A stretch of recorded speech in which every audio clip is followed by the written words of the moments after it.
What's up, guys, and welcome back. Today we are going to be building a D series engine, the bottom end.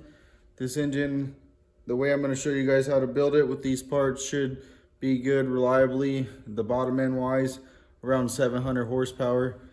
There is some people who have taken this type of a setup further.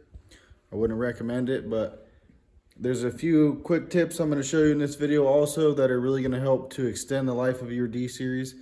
And this will also just be a cool little engine building video if you guys just want to watch that. So we're going to go over a few things on the motor before we get started. I want to show you guys what we got, a few things that already been done off camera, and then the plans for the head and the rest of the package as well. So right here on my engine stand, we have Zeke's D16z6. He brought me this engine. He got it, I believe he said, from a junkyard. It was a complete engine. I'll insert a picture right here.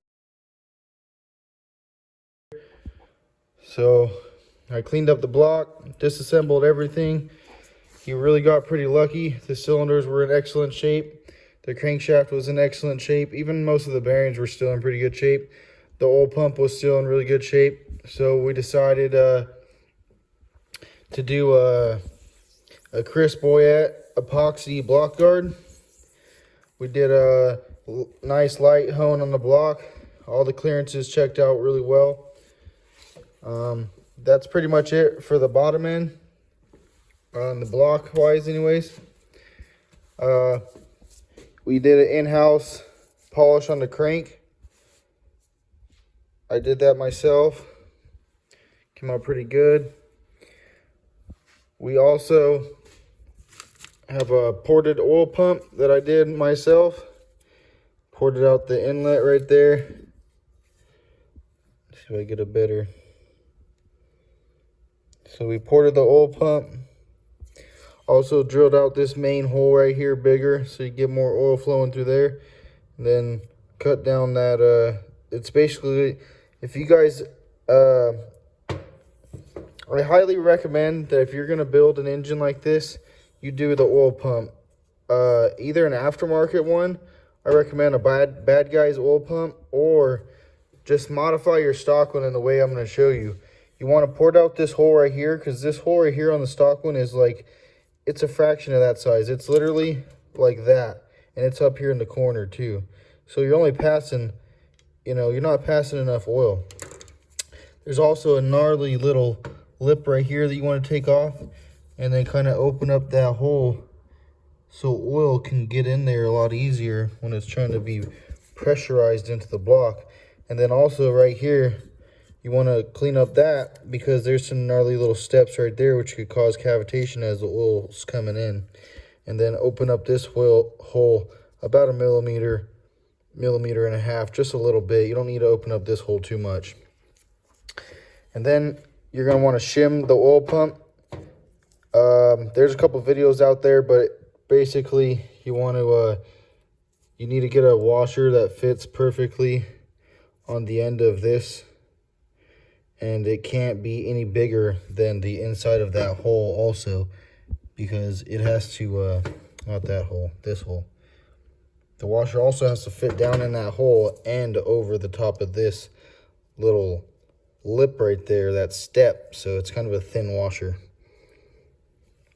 Anyways, that covers the oil pump. The next thing we got is Eagle rods.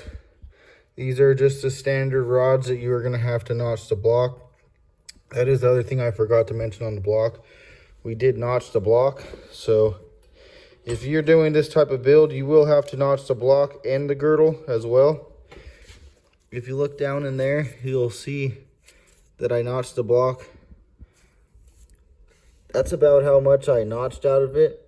You just got to do about that much on every single one. We got CP pistons. This is just an off-the-shelf piston.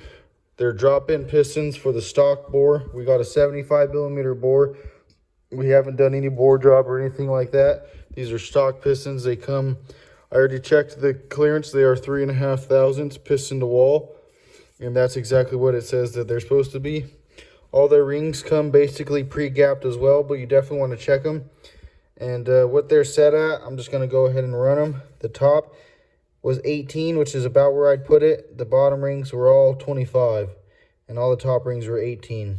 So that bottom is a little bit bigger than what I would normally run, but, you know, I can't make it any smaller. So we had on our end play, you were shooting for, and this is in inches.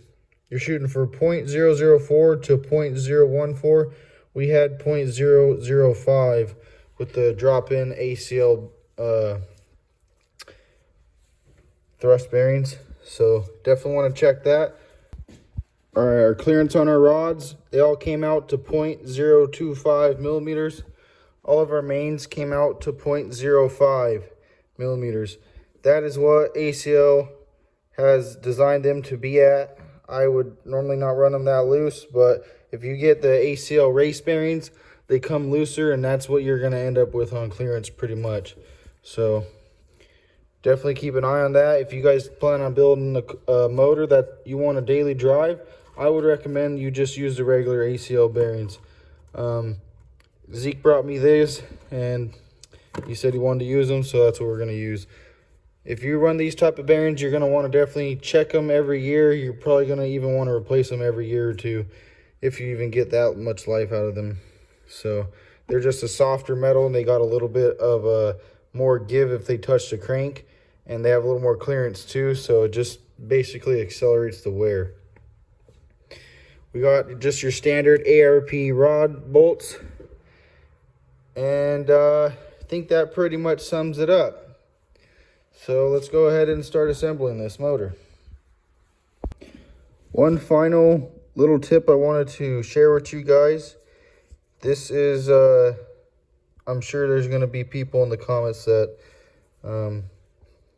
have a different outlook on this, but you're going to want to, on only these 5 bearings that are going to go into your main girdle, you're going to want to open up this hole right here on them with a 3/16 drill bit.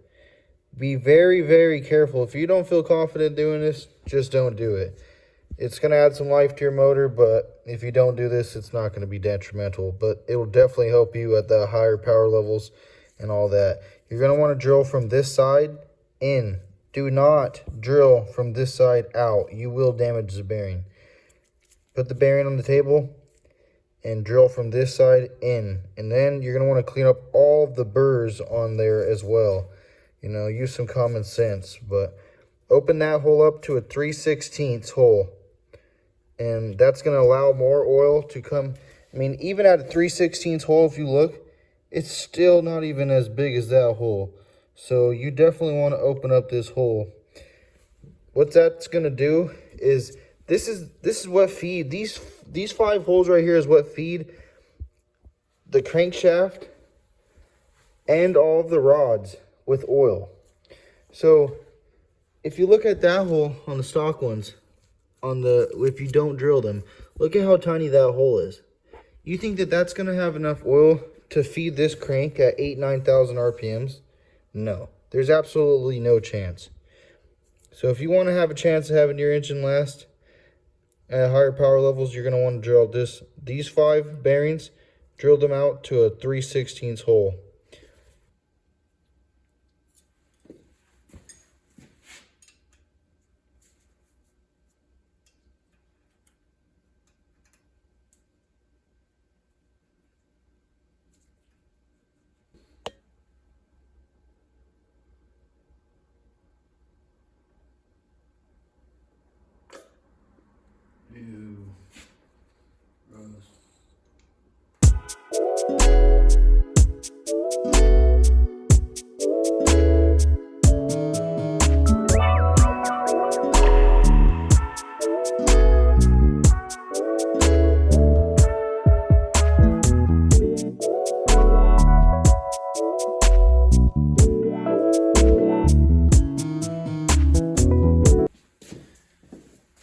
Guys, your torque spec for the, on a D16z6 and a Y8 for the main cap, main girdle, these 10 bolts right here for the crankshaft. You're gonna do them in 2 steps. It's gonna be 18 foot-pounds, and then they're calling for 38 foot-pounds on the second torque step. So you're gonna wanna do these 2 center ones first, then you wanna go to these 2 center ones, these 2 center ones, these 2 outer ones, and these 2 outer ones.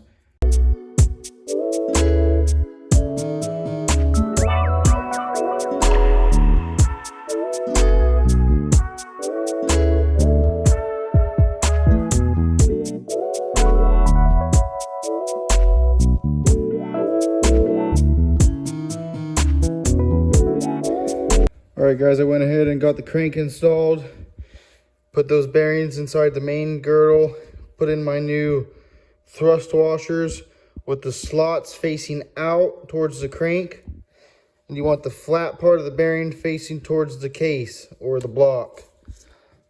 Another thing that I wanted to go over is if you guys get this all torqued down and put together and it doesn't spin like this, you have a problem. If it doesn't spin that easily, let me tell you something right now. Something ain't right, okay?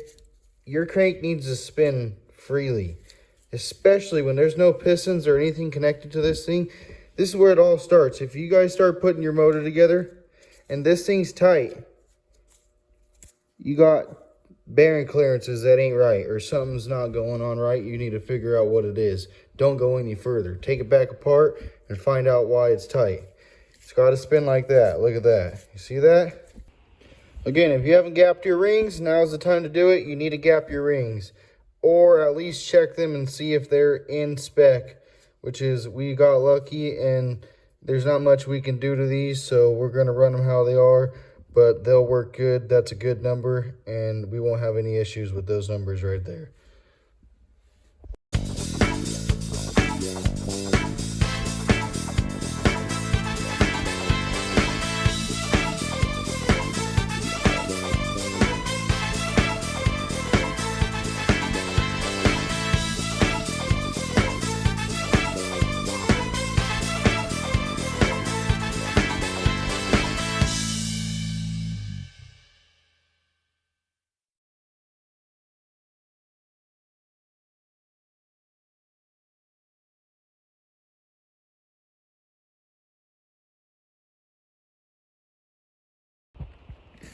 All right, guys, we got one piston in rod put in. There it is. You can see right there. That's why we had to notch the block, because that thing comes close on both sides. And then if you look up here, that's why you had to notch out the girdle. So we got flying colors now, so we're good to go.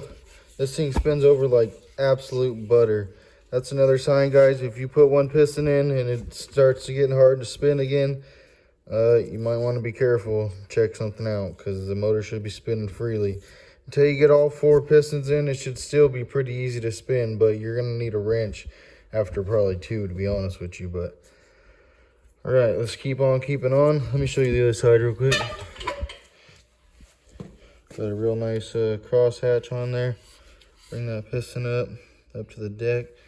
Look at that. Oh, she's beautiful.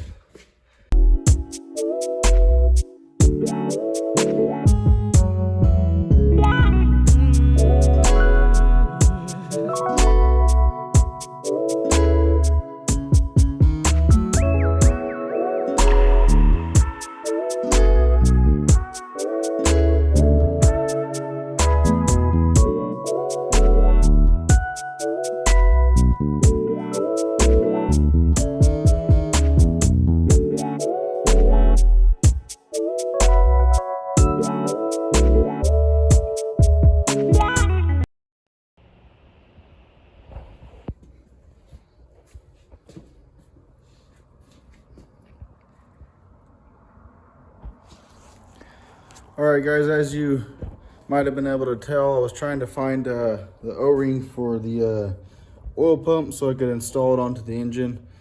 But unfortunately I don't have one here, so I'll have to get one of those tomorrow. This is going to be the end of the video, but hope you guys enjoyed it. Give you one last look at the motor, and we'll go over what was all done to it one last time. But yeah, that's pretty much how I assemble a D series. And also, camera died on that third cylinder, but as you've seen also, I had to put the piston in twice because it was getting late and I put it in backwards. Seems to be a thing I do sometimes. Not the first time I've done that, that's for sure. So anyways, check it out. We got the D16z6. We got the Chris Boyette epoxy block guard. That is the blue stuff you're seeing on the outer edge right here. You can get that, he has a link on his eBay account. You can buy that on eBay, or I believe you can also buy it directly from him. But we have the CP pistons. These are drop-in for the stock bore, set up already, 75 millimeter. Down below, we've got our Eagle H-beam rods.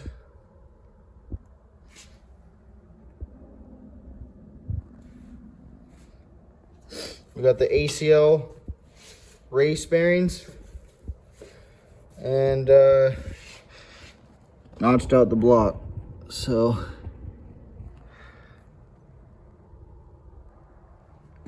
that's pretty much it. Look at those rods. Those things are beefy, dude. This short block right here, depending on a few other small things, this is a solid 500 horsepower, reliable bottom end right here. I wouldn't doubt if you could take this motor into the 600-700 horsepower range, and it would probably still last a long time. With a good tune, supporting mods, good size turbo, you guys could go a long way with this setup right here.